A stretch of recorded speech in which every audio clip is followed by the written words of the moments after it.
بسم الله الرحمن الرحيم. السلام عليكم ورحمة الله وبركاته. إن الحمد لله نحمده ونستعينه ونستغفره ونعوذ بالله من شرور أنفسنا وسيئات أعمالنا. من يهده الله فلا مضل له ومن يضلل فلا هادي له. أشهد أن لا إله إلا الله وحده لا شريك له وأن محمدا عبده ورسوله. اللهم صل وسلم على نبينا الكريم محمد بن عبد الله وعلى آله وأصحابه ومن تبعهم بإحسان إلى يوم القيامة. أما بعد فاللهم ارزقنا علما وهدى وتقا وصلاحا يا مجيب السائلين اللهم آمين.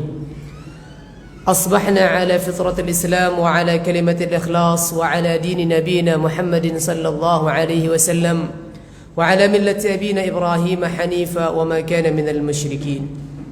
اللهم إنا نسألك علما نافعا ورزقا طيبا وعملا متقبلا. Ikhwatal iman, bapak-bapak dan ibu-ibu jamaah salat subuh yang semoga senantiasa dirahmati Allah Subhanahu wa taala. Kembali kita bersyukur kepada Allah Subhanahu wa taala. Alhamdulillah, pada pagi yang berbahagia ini Allah Subhanahu wa taala berkenan memberikan kita nikmat usia, nikmat hidup dan taufik dari Allah Subhanahu wa taala. Kita bisa melaksanakan kewajiban kita sebagai abdi Allah Subhanahu wa taala, salat subuh secara berjamaah. Mudah-mudahan seluruh aktivitas ibadah yang kita lakukan diterima oleh Allah Subhanahu wa taala dan menjadi pemberat timbangan amal kebajikan kita di yaumil qiyamah nanti. Allahumma amin ya rabbal alamin. Ikhwatal iman, bapak dan ibu yang dirahmati Allah Subhanahu wa taala, pada kesempatan kali ini, pertemuan kali ini insyaallah kita akan lanjutkan pembicaraan kita terkait dengan kewajiban berperang di jalan Allah Subhanahu wa taala yang kita bahas dari surat Al-Baqarah ayat 190 sampai dengan 195 yang pernah disampaikan pada pertemuan sebelumnya. Yang perlu digarisbawahi ikhwatal iman bahwasanya berperang di jalan Allah Subhanahu wa taala atau al-qital atau berperang tidak ada disebutkan dalam Al-Quran lafaz berperang atau berjihad, kecuali di dalam kalimat tersebut Allah Subhanahu wa taala sandingkan dia dengan lafaz fi sabilillah. Di setiap ayat kalau kita perhatikan dalam Al-Quran yang berbicara tentang berperang, al-qital, berbicara tentang jihad, maka selalu disandingkan perkataan tersebut atau lafaz tersebut dengan lafaz fi sabilillah, yang artinya ikhwatal iman bahwasanya tujuan daripada berperang, tujuan daripada berjihad adalah untuk menegakkan kalimat Allah Subhanahu wa taala, untuk menegakkan agama Allah Subhanahu wa taala. Maka bagi orang yang berperang di jalan Allah Subhanahu wa taala atau berjihad, tidak boleh ada tujuan lain selain untuk menegakkan agama Allah Subhanahu wa taala.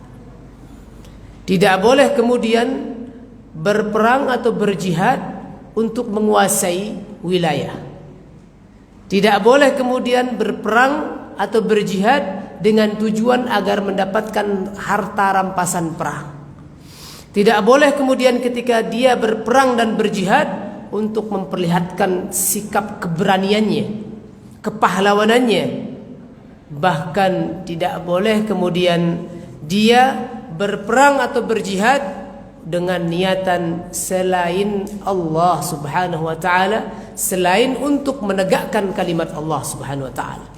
Sebagaimana yang Nabi SAW tegaskan saat ada orang atau seorang sahabat yang datang kepada Nabi SAW dan bertanya kepada Nabi SAW tentang seseorang yang dia berperang dengan keberaniannya, seseorang yang berperang kemudian karena dia pamer, ingin dilihat dia pahlawan, riya karena karena ingin dipuji manusia, maka Nabi SAW kemudian orang tersebut mengatakan, yang mana ya Rasulullah yang berperang karena Allah Subhanahu wa taala dari tujuan-tujuan tersebut.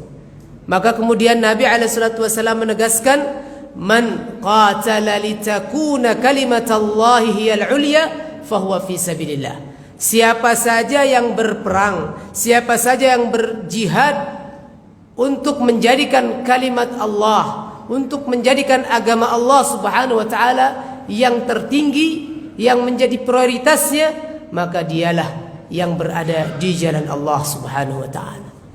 Maka sekali lagi ikhwatal iman, oleh sebab itu tidak pernah disebutkan dalam Al-Qur'an kata berperang, qatala, al-qital atau jihad, kecuali disandingkan dengan lafaz fi sabilillah, yang artinya tidak boleh ketika kita berperang ada tujuan selain menegakkan agama Allah Subhanahu wa taala. Kalau kita berperang dengan niatan selain menegakkan kalimat Allah Subhanahu wa taala, selain menegakkan agama Allah Subhanahu wa taala, maka percuma jihad yang dilakukan. Sia-sia jihad yang dilakukan, meskipun dia terbunuh di medan perang, dia tidak akan pernah mendapatkan fadilah, keutamaan seorang syahid fi sabilillah, orang yang terbunuh di medan perang. Orang yang terbunuh di medan perang, Allah Subhanahu wa taala janjikan surga tanpa ada hisabnya. Namun orang yang ada niatan karena selain Allah, dia berperang untuk dia dipuji, agar dia dikatakan pahlawan, dia berperang hanya untuk sebagai agar dia mendapatkan rampasan perang, dia berperang dengan tujuan-tujuan selain menegakkan agama Allah SWT, maka dia tidak akan mendapatkan sesuatu apapun dari peperangan yang dilakukan kecuali nerakanya Allah Subhanahu wa taala, wal iyad billah. Sebagaimana yang Nabi SAW tegaskan dalam hadisnya yang masyhur, yang sering kita dengar, ketika ada seseorang yang kemudian dihadapkan kepada Allah Subhanahu wa taala, setelah dikatakan kepada dia, apakah dia sudah mendapatkan begitu banyak karunia dan nikmat Allah Subhanahu wa taala ketika di dunia, maka dia pun kemudian mengiyakannya, tidak mengingkari setiap nikmat dan karunia yang datang dari Allah Subhanahu wa taala. Bahkan kemudian dia mengatakan, aku ya Allah dulu sampai kemudian aku berperang, tewas di medan perang karena untukmu ya Allah. Maka Allah Subhanahu wa taala katakan, kadzabta, engkau dusta. Engkau berperang dulu sampai terbunuh agar engkau dikatakan orang pemberani, engkau dikatakan sebagai pahlawan. Maka kemudian diperintahkan malaikat untuk menggiringnya dan mencampakkannya ke jurang nerakanya Allah Subhanahu wa taala. Maka sekali lagi ikhwatal iman, berperang dan berjihad tujuan utamanya, tidak ada tujuan yang lain yang harus kita niatkan dalam hati kita kecuali untuk menegakkan agama Allah Subhanahu wa taala.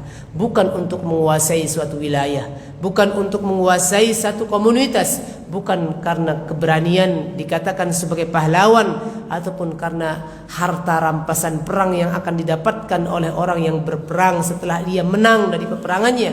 Tidak ada tujuan-tujuan itu ikhwatal iman. Yang ada dalam hati seorang yang berperang dan berjihad adalah untuk menegakkan agama Allah Subhanahu wa taala. Ikhwatal iman, kemudian selanjutnya kita akan bahas terkait dengan hukum-hukum yang terkandung dalam beberapa ayat dari surat Al-Baqarah ayat 190 sampai 195. Hukum yang pertama ikhwatal iman adalah terkait dengan kapan jihad itu difardukan, diwajibkan atas orang-orang muslim. Kapan jihad diwajibkan atas orang-orang muslim? Maka sepakat para ulama, tidak ada perbedaan di antara para ulama bahwasanya berperang, berjihad itu sebelum Nabi hijrah ke Madinah, maka diharamkan bagi orang-orang mukmin, bagi orang-orang muslim untuk berperang. Tidak diperkenankan bagi kaum muslimin sebelum dia berjihad, sebelum dia berhijrah ke Madinah untuk berperang.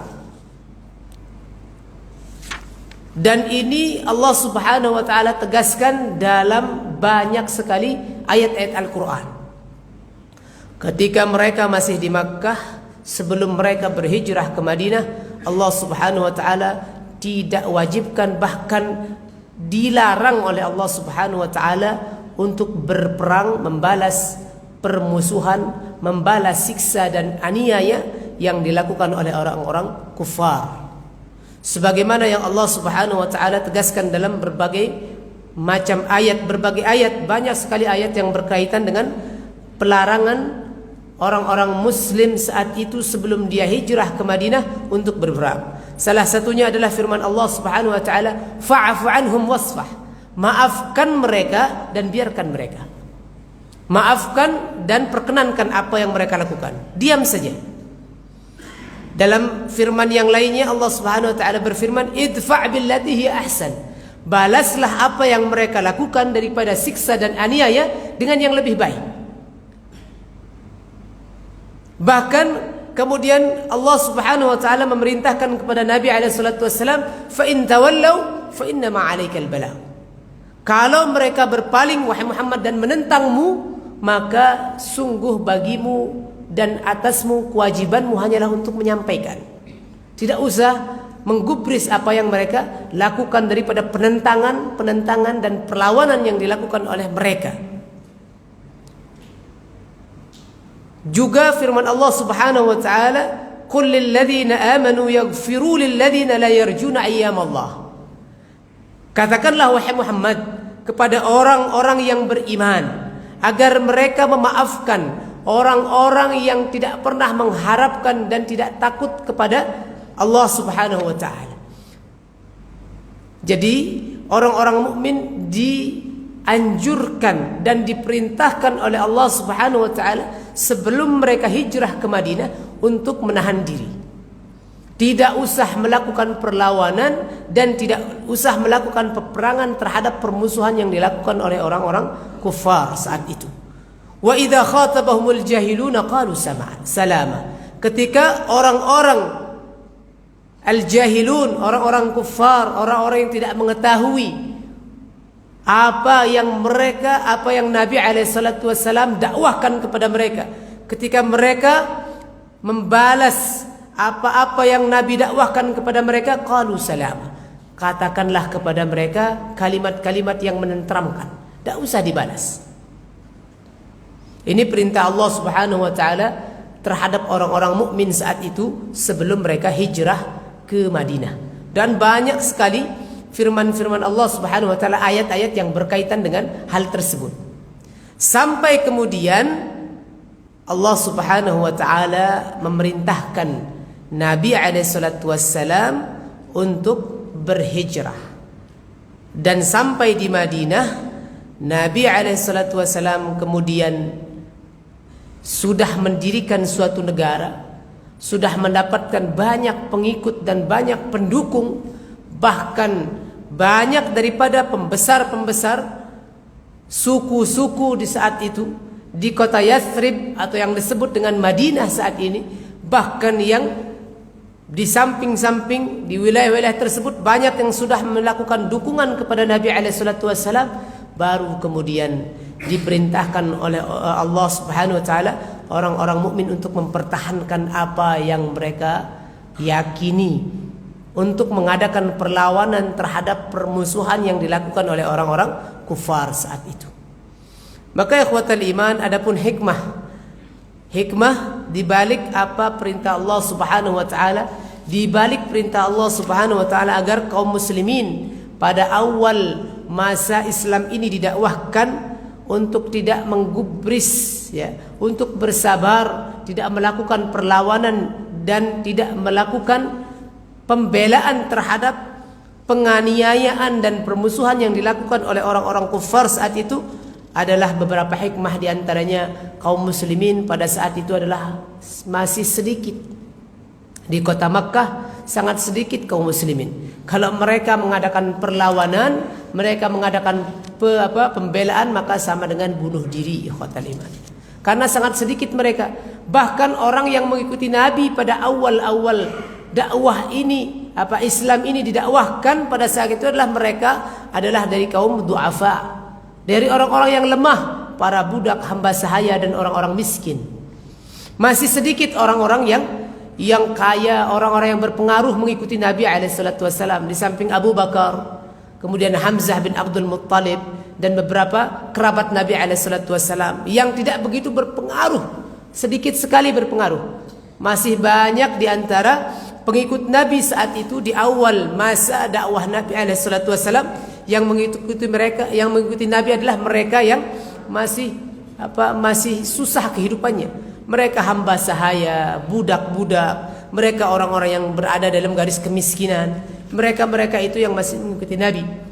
Jika Nabi kemudian mengadakan perlawanan dan orang-orang muslim mengadakan perlawanan, maka sungguh itu sama dengan bunuh diri, sama dengan menyerahkan diri mereka kepada kehancuran dan kebinasaan karena jumlah sudah kalah.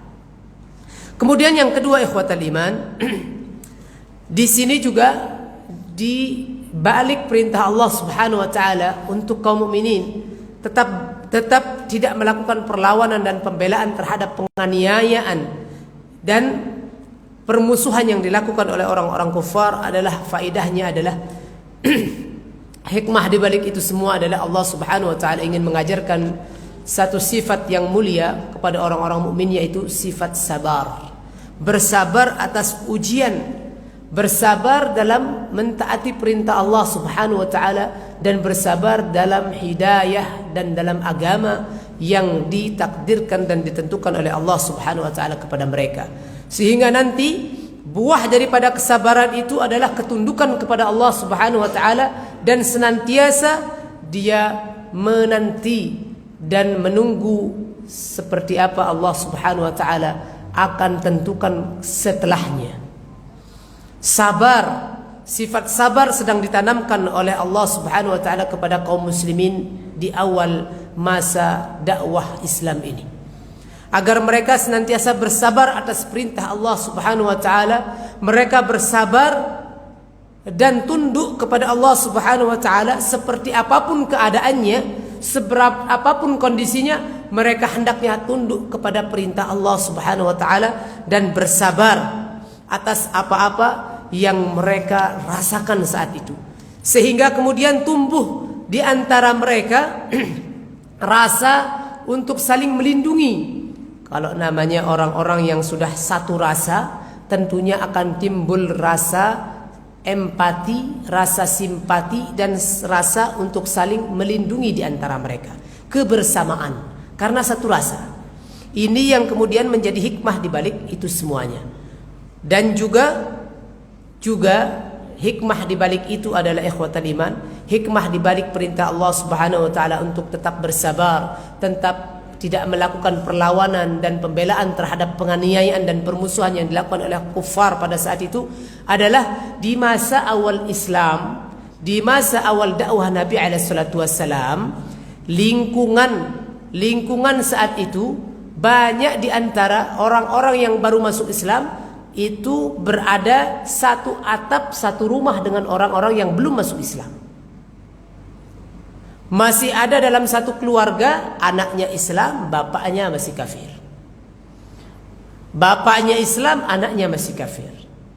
Istrinya Islam, bapak dan suaminya atau anak-anaknya masih kafir. Masih hidup satu atap antara orang-orang yang sudah Islam dan orang-orang yang belum Islam. Kalau seyogianya kemudian Allah Subhanahu wa taala perintahkan untuk melakukan perlawanan orang-orang muslim saat itu, maka akan terjadi huru-hara dalam setiap keluarga di masa tersebut. Maka setiap keluarga kemudian akan terjadi peperangan di antara setiap keluarga itu, dan itu tidak dikehendaki oleh Allah Subhanahu wa taala.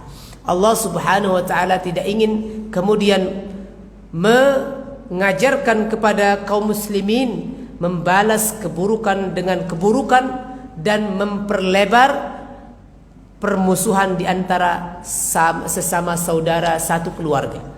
Tidak ingin kemudian Allah Subhanahu wa taala memperluas permusuhan satu keluarga tersebut, sehingga Allah Subhanahu wa taala kemudian memilih dan memerintahkan kaum mukminin untuk tetap bersabar atas ujian dan penganiayaan serta permusuhan dan permusuhan yang dilakukan oleh orang-orang kufar yang masih berada satu atap dengan kaum muslimin untuk maslahah dakwah yang lebih besar ke depannya. Ini bagian daripada hukum yang pertama ikhwatal iman, bahwasanya perintah berperang itu diwajibkan kepada orang-orang mukmin setelah mereka hijrah ke Madinah. Sebelum mereka hijrah diminta untuk tetap bersabar, tidak melakukan perlawanan sedikit pun, bahkan memaafkan dan membiarkan apapun yang dilakukan oleh orang-orang kufar dari penganiayaan dan permusuhan mereka. Allah Subhanahu wa taala memerintahkan Nabi dan kaum muslimin pada saat itu untuk tetap bersabar, untuk tidak menggubris, hanya menghindar saja. Bahkan sampai di depan Nabi alaihissalam, banyak di antara kaum muslimin disiksa di depan Nabi alaihissalam, bahkan di depan para pembesar sahabat pada saat itu. Bagaimana keluarga Ammar bin Yasir, keluarga Yasir, Sumayyah dan Yasir serta anaknya Ammar disiksa di hadapan Nabi, disiksa di hadapan Abu Bakar As-Siddiq radhiyallahu anhu. Sampai kemudian Nabi alaihissalam sangat kemudian tidak tega melihat siksa dan aniaya kaum kufar terhadap keluarga Yasir. Sampai kemudian Nabi alaihissalam mengabarkan kepada Abu Bakar, sampaikan kepada keluarga Yasir, wahai Abu Bakar, isbir ala Yasir fa inna mau'idakum al-jannah. Katakan wahai Abu Bakar kepada mereka untuk tetap bersabar, sungguh tempat kembali mereka adalah surga Allah Subhanahu wa taala. Di depan Nabi mereka disiksa, di depan Nabi mereka dianiaya pada saat Nabi alaihissalam dan kaum muslimin belum hijrah, masih berada di Makkah. Tapi kemudian Allah Subhanahu wa taala perintahkan untuk tetap Nabi dan kaum muslimin bersabar, tidak melakukan perlawanan dan peperangan. Maka sekali lagi, berperang di jalan Allah, fardu jihad belum difardukan, belum diwajibkan kepada kaum muslimin saat mereka berada di Makkah sebelum mereka hijrah ke Madinah. Setelah mereka hijrah ke Madinah, baru kemudian Allah Subhanahu wa taala perintahkan mereka untuk berperang di jalan Allah Subhanahu wa taala. Berperang, membela dan melakukan perlawanan terhadap penganiayaan dan permusuhan yang dilakukan oleh orang-orang kafir pada saat tersebut. Kemudian ikhwatal iman, hukum yang kedua yang bisa kita ambil dari ayat surat Al-Baqarah ayat 190 sampai 195. Yang kedua adalah hukum yang kedua adalah apa ayat yang pertama turun yang berkaitan dengan syariat berperang di jalan Allah. Apa ayat pertama turun yang berkaitan dengan perintah berperang di jalan Allah Subhanahu wa taala. Maka terkait dengan ayat pertama yang berkaitan dengan berperang di jalan Allah Subhanahu wa taala yang turun, maka para ulama salaf kita, para ulama kita, para sahabat Nabi alaihissalatu wassalam, mereka berbeda pendapat terkait ayat yang pertama turun terkait dengan berperang di jalan Allah Subhanahu wa taala. Pendapat yang pertama adalah dari sahabat Rabi' bin Anas dan juga yang lainnya. Mereka mengatakan bahwasanya ayat yang pertama turun dalam pemerintah berperang di jalan Allah adalah surat Al-Baqarah ayat 190 yang kita bahas pada pertemuan ini, yang berbunyi firman Allah Subhanahu wa taala yang berbunyi waqatilu fi sabilillahi alladhina yuqatilunakum wa la ta'tadu, dan berperanglah di jalan Allah Subhanahu wa taala, perangilah di jalan Allah Subhanahu wa taala terhadap orang-orang yang memerangi kalian dan jangan kalian melampaui batas. Sahabat Rabi' bin Anas mengatakan bahwasanya ayat ini turun di Madinah. Pada saat itu Nabi alaihissalatu wassalam kemudian memerangi orang-orang yang memerangi Nabi SAW dan kaum muslimin, dan tidak lagi kemudian mencegah atau berdiam diri dari permusuhan dan aniaya yang dilakukan oleh orang-orang kufar. Waktu itu Nabi sudah di Madinah dan ayat ini turun di Madinah. Yang kedua, pendapat yang kedua adalah pendapat daripada banyak sahabat Nabi SAW, sekelompok sahabat Nabi SAW, di antaranya adalah sahabat yang mulia Abu Bakar As-Siddiq dan juga Ibnu Abbas radhiyallahu anhuma, juga Sa'id bin Jubair. Mereka mengatakan bahwasanya ayat yang pertama kali turun berkaitan dengan berperang di jalan Allah adalah surat Al-Hajj. Surat Al-Hajj yang berbunyi udzina lil ladzina yuqataluna bi annahum zulimu. Diizinkan kepada orang-orang yang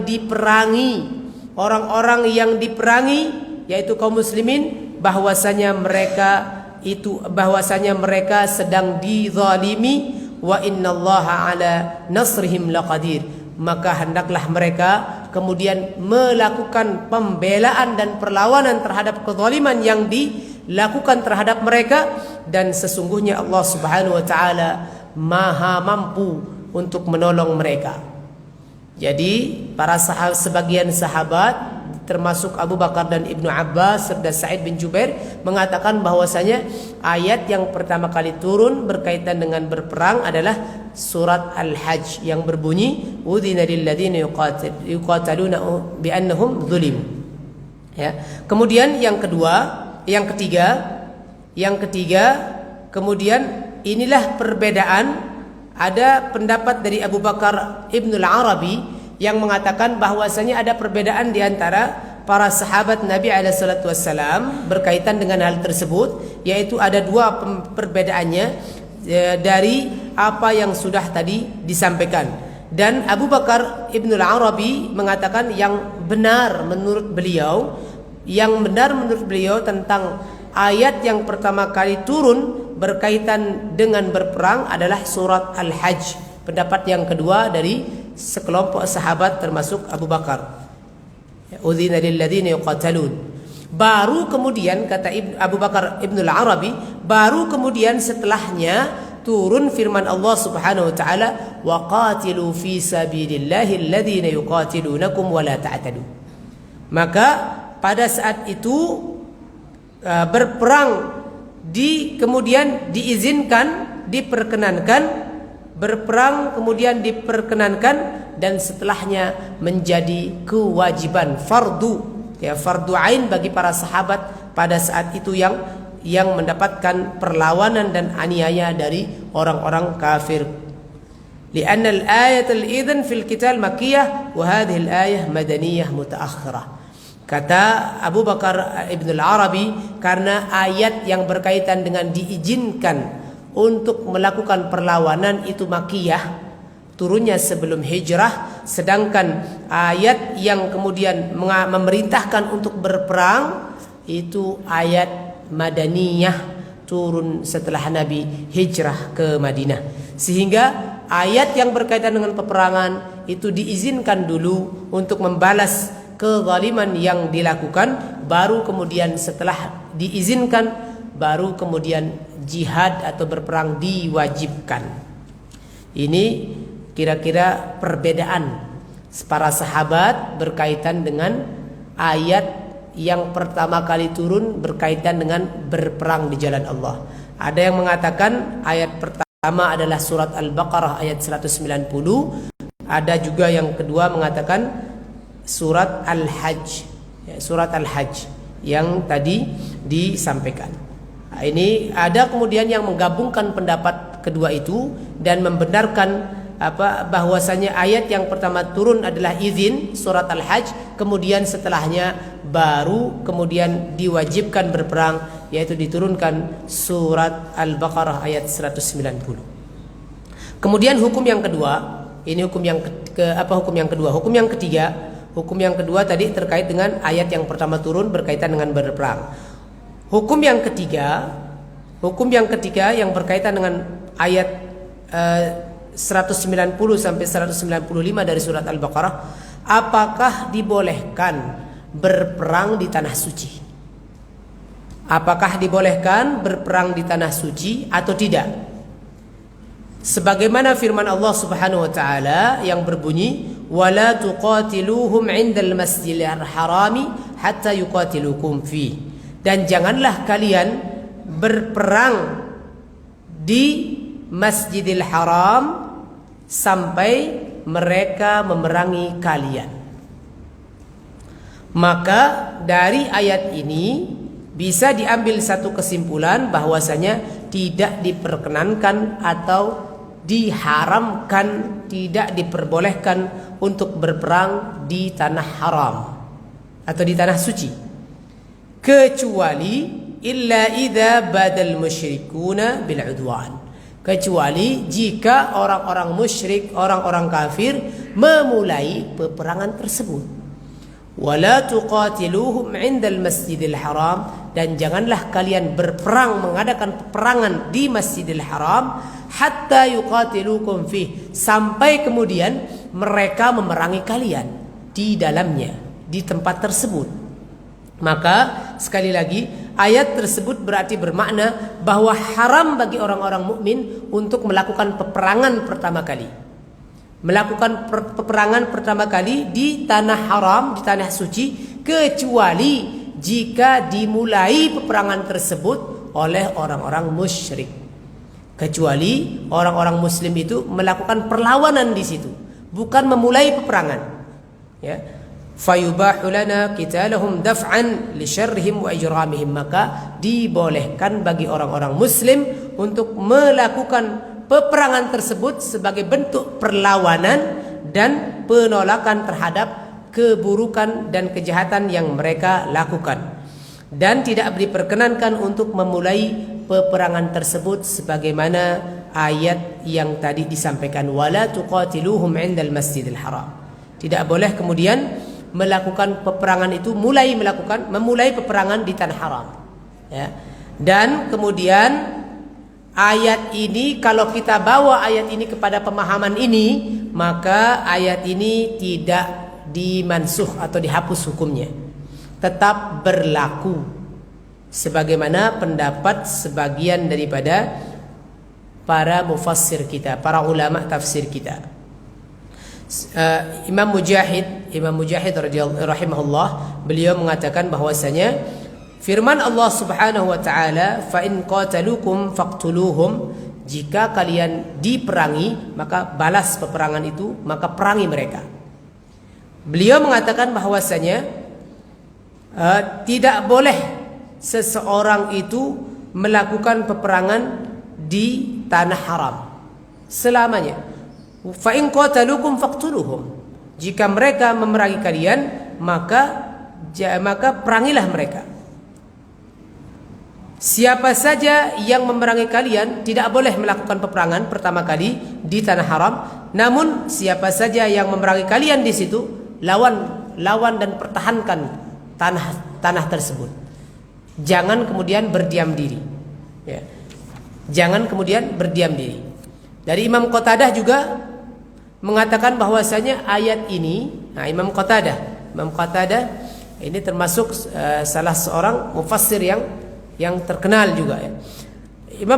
Abu Qatadah kemudian mengatakan bahwasanya ayat ini dihapus hukumnya. Ayat ini dihapus hukumnya. Tidak lagi kemudian dilarang untuk melakukan peperangan di tanah haram. Beliau mengatakan bahwasanya ayat ini dihapus dengan ayat dari surat At-Taubah yang berbunyi, fa idan salakhal ashhurul hurum faqtulul musyrikin haitsu wajadtumuhum. Jika sudah selesai bulan-bulan yang diharamkan untuk berperang, maka perangilah orang-orang musyrik dimanapun kalian temukan mereka. Maka ayat ini umum, ikhwatal iman. Jika sudah selesai bulan-bulan yang diharamkan berperang, ada beberapa bulan diharamkan berperang, atau kalau bahasa sekarang ini genjatan senjata, tidak boleh melakukan peperangan di bulan-bulan tersebut. Maka saat selesai bulan-bulan tersebut, bulan-bulan untuk genjatan senjata, tidak diperkenankan untuk berperang, Allah Subhanahu wa taala mengatakan faqtulul musyrikina haitsu wajadtumuhum, maka perangilah orang-orang musyrik dimanapun kalian temukan mereka. Artinya bahwasanya dimanapun ketemu, umum bahasanya, mau di tanah suci mau di luar tanah suci, kalau sudah ketemu dengan orang-orang musyrik maka berperang dibolehkan. Sehingga Imam Qatadah mengatakan bahwasanya ayat yang tadi yang mengatakan dilarang berperang di tanah suci itu dihapus hukum tersebut dengan ayat ini. Dengan ayat ini, maka dimanapun boleh melakukan peperangan, mau di tanah suci atau di luar tanah suci, boleh dengan dalil atau dengan landasan ayat ini. Jika sudah selesai masa bulan-bulan tidak diperkenankan bulan-bulan gencatan senjata, maka perangilah orang-orang musyrik dimanapun kalian temukan mereka. Sehingga Al-Imam Al-Qurtubi menyimpulkan, ikhwatal imam, Al-Imam Al-Qurtubi seorang mufassir yang luar biasa, ya, seorang mufassir yang terkenal, ya, yang merupakan pentolan ulama tafsir pada zamannya, bahkan sampai sekarang. Beliau mengatakan bahwasanya ada dua pendapat di antara para ulama terkait dengan kebolehan berperang di tanah suci. Yang pertama mengatakan bahwa ayat yang membolehkan atau ayat yang tidak membolehkan berperang di tanah suci kecuali hanya untuk melakukan perlawanan, itu yang pertama pendapatnya, kata beliau, adalah pendapat yang mengatakan bahwa ayat itu sudah dimansuh, ayat itu sudah dihapus hukumnya. Yang kedua mengatakan tidak, ayat itu masih berlaku sampai sekarang, tidak pernah dimansuh dan tidak pernah dihapus hukumnya. Ini kata beliau. Sehingga kata beliau kemudian ayat yang tadi itu bentuk ayat yang dibolehkan atau tidak dibolehkan berperang di tanah suci hanya sebatas perlawanan, sebenarnya masih berlaku sampai sekarang. Tidak boleh memulai peperangan di tanah suci kecuali kalau itu hanya merupakan perlawanan. Kalau sudah diperangi di tanah suci nggak boleh diam, boleh melakukan perlawanan, ya, boleh melakukan perlawanan sebagaimana yang dulu juga dilakukan oleh Nabi alaihissalam ketika Fathu Makkah, ya, ketika penaklukan kota Makkah. Nah, ini kira-kira ringkasan daripada atau kesimpulan daripada hukum yang ketiga, boleh tidak berperang atau melakukan peperangan di tanah haram. Maka ada dua pendapat, ada yang mengatakan boleh, ada yang mengatakan tidak boleh kecuali sudah ada atau bentuknya hanya perlawanan. Ya, intinya keduanya sebenarnya pada intinya membolehkan peperangan terjadi, entah itu adalah perlawanan atau dimanapun atau memang peperangan yang bukan perlawanan. Ya. Sebagaimana pendapat ulama kita tadi yang mengatakan, yang melandaskan pendapat mereka dengan dua ayat yang berbeda.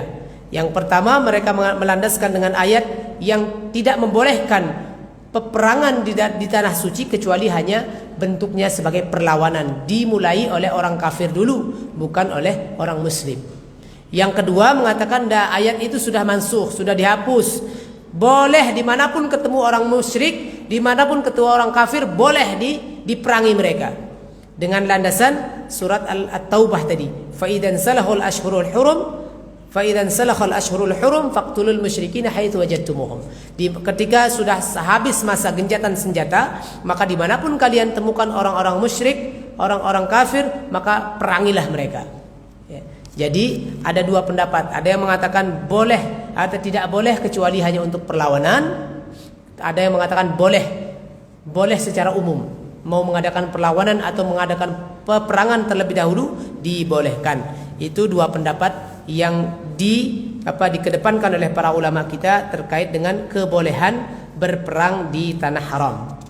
Kemudian hukum yang keempat adalah apa yang dimaksudkan dengan kata-kata udwan, kata-kata melampaui batas dalam peperangan. Allah Subhanahu wa taala mengatakan wala ta'tadu innallaha la yuhibbul mu'tadin. Janganlah kalian melampaui batas, sesungguhnya Allah Subhanahu wa taala tidak suka orang-orang yang melampaui batas, atau dalam bahasa Arab disebut dengan udwan. Apa yang dimaksud dengan udwan dalam ayat tersebut? Surat Al-Baqarah ayat 190 tersebut. Ya.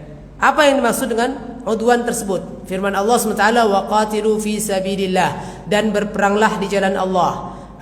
Dan perangilah di jalan Allah Subhanahu wa taala alladzina yuqatilunakum, yang telah orang-orang yang telah memerangi kalian. Wala ta'tadu, dan jangan kalian melampaui batas. Innallaha la yuhibbul mu'tadin. Sesungguhnya Allah Subhanahu wa taala tidak suka orang-orang yang melampaui batas. Apa yang dimaksud dengan melampaui batas dalam peperangan? Allah Subhanahu wa taala memerintahkan orang-orang mukmin, bahkan mengharamkan orang-orang mukmin untuk berlaku melampaui batas dalam berperang. Masya Allah, agama Islam luar biasa ikhwatal iman. Syariat Islam ini saat berperang saja tidak boleh berlaku zalim. Saat berperang, bertemu dengan musuh, orang yang merongrong agama, orang yang sudah membunuh orang-orang mukmin, orang yang membumi hanguskan saudara-saudara kita, namun Allah Subhanahu wa taala, syariat Islam tetap menggunakan adab yang baik. Tetap melakukan sesuatu yang sopan. Tetap mengharamkan kezaliman dan melampaui batas. Sehingga Allah Subhanahu wa taala memerintahkan, jangan kalian kemudian melampaui batas dalam peperangan yang kalian lakukan.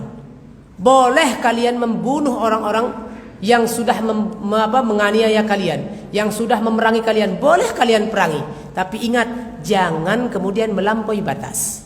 Sungguh Allah Subhanahu wa taala tidak menyukai orang-orang yang melampaui batas. Apa yang dimaksudkan dengan melampaui batas? Maka kemudian ikhwatal iman, orang yang melampaui batas dimaksudkan dalam ayat ini sebagaimana yang dikedepankan oleh ada beberapa pendapat nanti ikhwatal iman. Salah satunya adalah sebagaimana yang dikatakan oleh Al-Imam Hasan Al-Basri. Beliau mengatakan bahwasanya yang dimaksudkan dengan melampaui batas dalam berperang di jalan Allah, dalam berperang melawan orang-orang kafir, adalah melakukan sesuatu yang dilarang oleh agama. Apa yang dilarang oleh agama dalam peperangan? Satu, tidak boleh kemudian memutilasi. Tidak boleh berlebihan membunuh orang musyrik, bahkan saat berperang. Tidak boleh memutilasi. Dahulu ketika kemudian ada perang Uhud, masih ingat perang Uhud ikhwatal iman? Ada seorang sahabat Nabi, bahkan paman Nabi, dibunuh di perang Uhud dengan sangat keji. Setelah kemudian ditombak oleh seorang budak yang bernama Wahsy. Diperintahkan oleh Hindun untuk membidik kemudian salah seorang sahabat yang mulia, Hamzah bin Abdul Muttalib, yang juga merupakan paman Nabi SAW, agar dibidik itu Hamzah yang merupakan penguat Nabi SAW di perang Uhud. Diperintahkan seorang budak yang berada dalam tahanan orang kafir pada saat itu, ditugaskan kepada dia untuk membidik Hamzah. Saat kemudian Hamzah dibidik dan berhasil ditumbangkan, maka ikhwatal iman kemudian dicari jenazahnya Hamzah, kemudian dimutilasi Hamzah, diambil jantungnya, dimutilasi Hamzah, sampai kemudian Nabi sangat sedih saat itu. Bahkan kemudian orang-orang mukmin kemudian juga mendidih darahnya dan ingin membalas hal yang sama. Namun kemudian Allah Subhanahu wa taala mengharamkan hal tersebut, tidak membolehkan melakukan hal yang sama sebagaimana hal yang dilakukan oleh orang-orang kafir pada saat itu. Maka salah satu bentuk udwan, bentuk melampaui batas dalam peperangan, tidak boleh kemudian melakukan hal-hal yang dilarang oleh agama, oleh Allah Subhanahu wa taala dalam peperangan tersebut. Salah satunya adalah tidak boleh mutilasi. Juga yang merupakan melampaui batas dalam peperangan adalah berbuat gulul, mencuri harta, mencuri harta rampasan perang, menyembunyikan.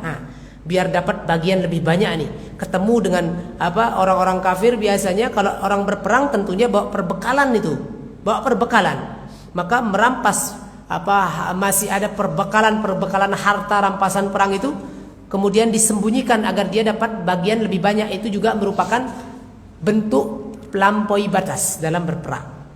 Juga bentuk melampaui batas dalam berperang adalah membunuh perempuan. Tidak boleh, tidak diperkenankan membunuh perempuan dalam berperang. Tidak boleh kemudian membunuh anak-anak kecil, as-sibyan. Tidak boleh kemudian membunuh orang-orang yang sudah tua, orang yang sudah lanjut usia. Itu merupakan bentuk melampaui batas dalam peperangan di jalan Allah Subhanahu wa taala. Tidak boleh. Tidak boleh membunuh anak-anak, tidak boleh membunuh wanita, tidak boleh membunuh orang tua yang mereka tidak punya kemampuan untuk berperang. Beda halnya kalau mereka masuk ke medan perang dan ikut memerangi, boleh dibunuh. Boleh dibunuh orang wanita, misalkan sudah berbaju perang, dia ikut memerangi orang mukmin, masuk ke medan perang, maka beda halnya. Tapi yang tidak diperkenankan adalah kalau bahasa kita penduduk sipil. Bahasa kita penduduk sipil mungkin ya, bahasa sekarang. Mereka yang berdiam, tidak masuk ke medan perang, wanita, anak-anak dan orang-orang tua yang sudah tidak mampu. Mereka tidak punya kemampuan untuk masuk ke medan perang, tidak boleh diperangi.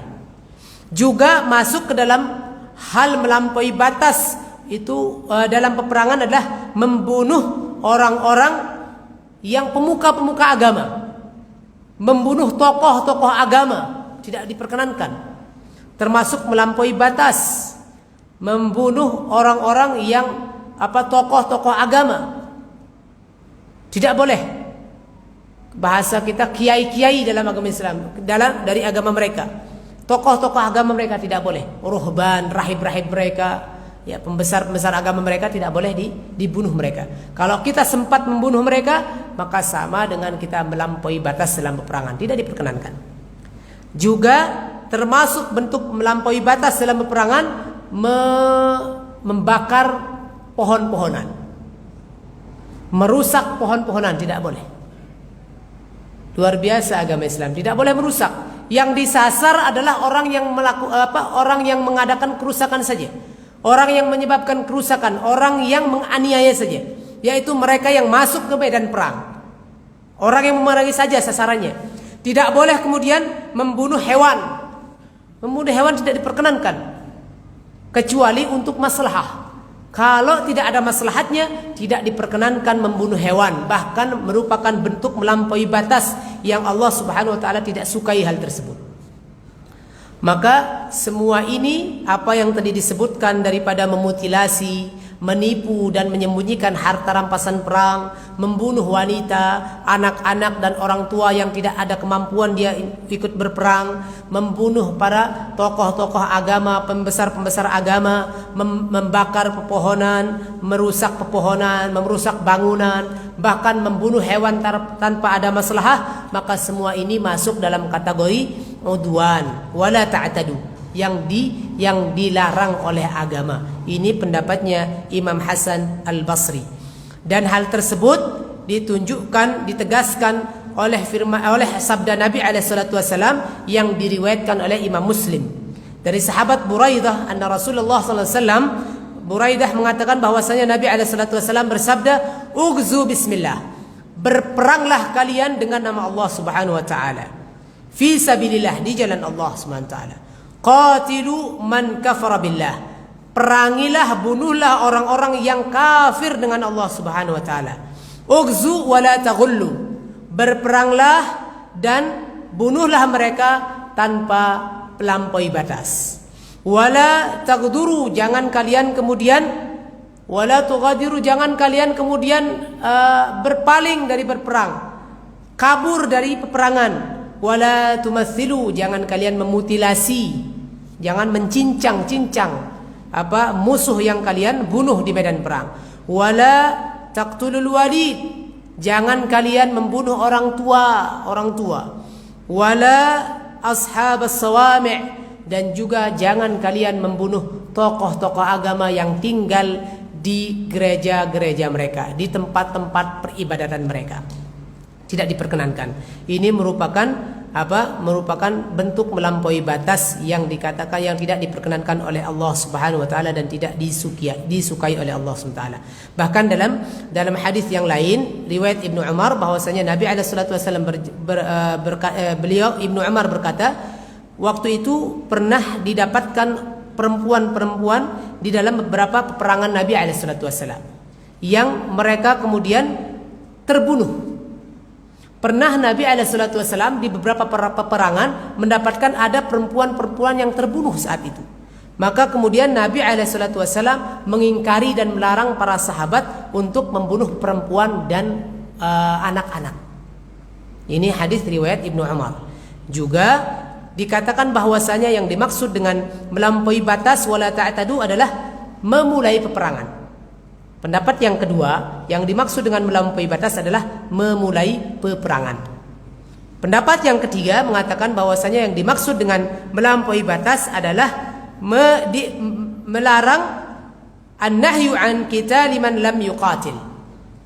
Tidak membunuh atau membunuh orang-orang yang tidak berperang. Itu yang dimaksud dengan melampaui batas. Kalau kita membunuh orang yang tidak ikut berperang atau bahasa kita sekarang rakyat sipil, maka itu sama dengan melampaui batas sebagaimana yang disebutkan pendapat ini oleh Sa'id bin Jubair dan juga Abil Aliyah.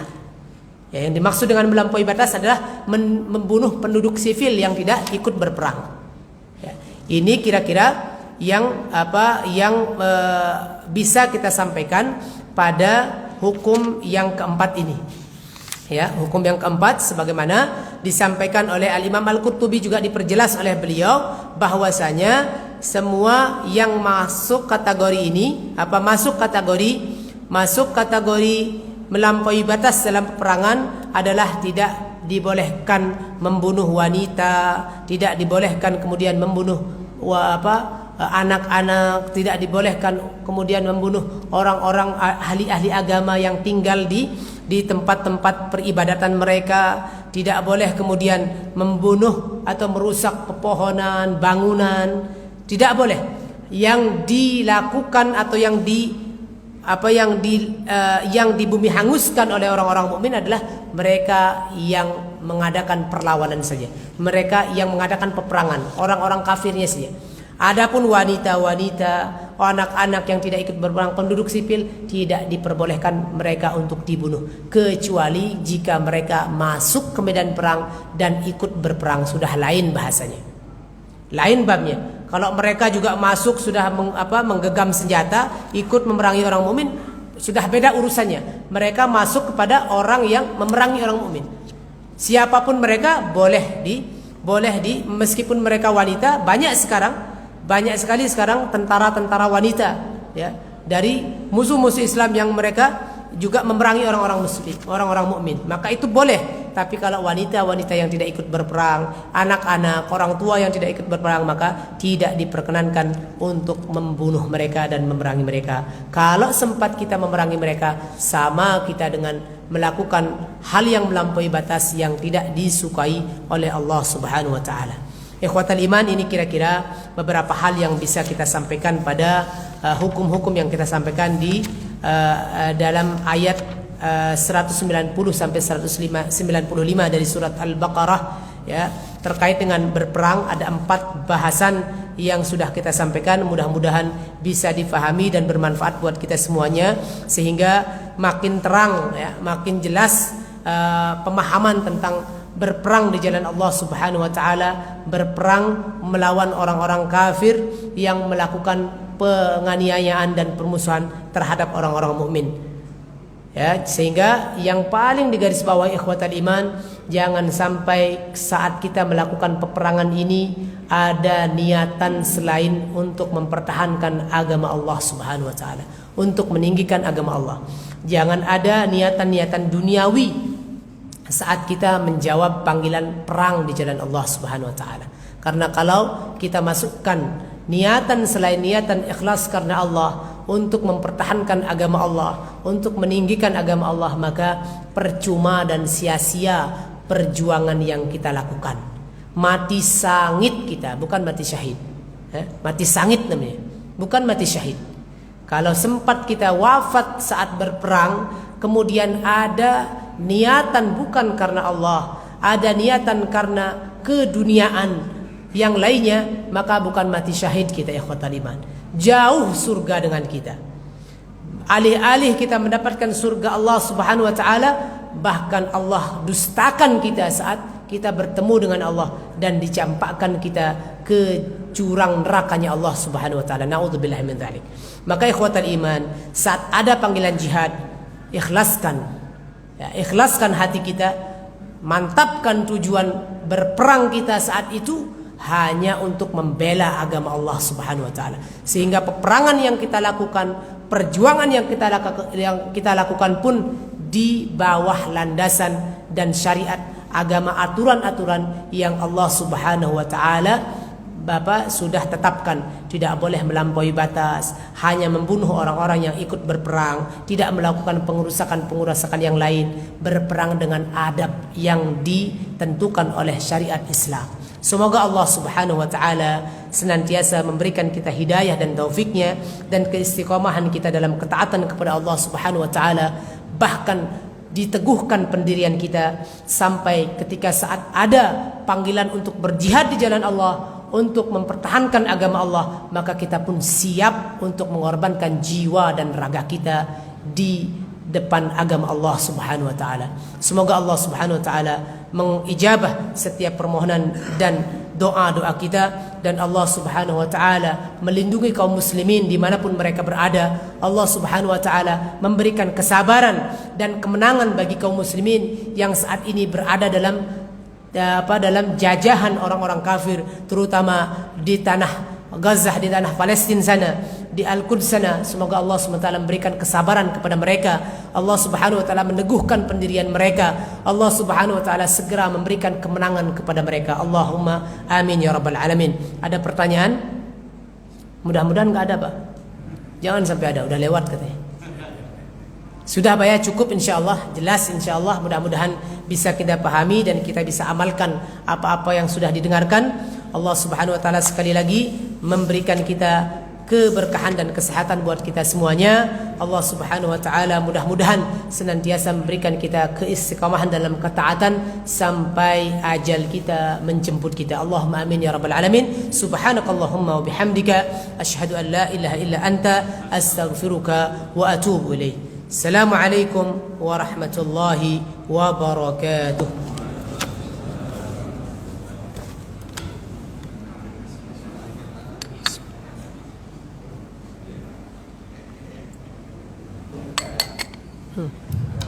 Pengumuman Pak, setelah ini diundang ke Selasar katanya itu. Oh iya. Udah. Sekali diundang. Boleh perang di Selasar. Perangnya di Selasar aja.